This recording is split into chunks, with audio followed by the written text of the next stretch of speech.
আপনারা অনেকে হয়তো জানেন না, বা অনেকে জানে যে নদীর পার কিভাবে ভাঙে, পার ভেঙে ভেঙে কিভাবে এত ফসলি জমি নদীতে পড়ে যায়।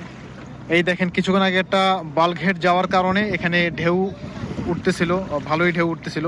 তা ঢেউগুলো যখন আস্তে আস্তে এই যে এই পাড়গুলোতে বাড়ি খায়, বাড়ি খাওয়ার সাথে সাথে আস্তে আস্তে আস্তে আস্তে ধীরে ধীরে, যেহেতু এগুলো পলি মাটি বালু মাটি, এগুলা ভেঙে ভেঙে আস্তে আস্তে পানির সাথে মিশে যায়। এই দেখেন এখানকার পানিটা ঘোলা হয়ে গেছে। হয়তো ক্যামেরাতে কতটুকু বোঝা যাইতেছে, এ পাশে পানিটা পরিষ্কার আর এখানকার পানিটা ঘোলা।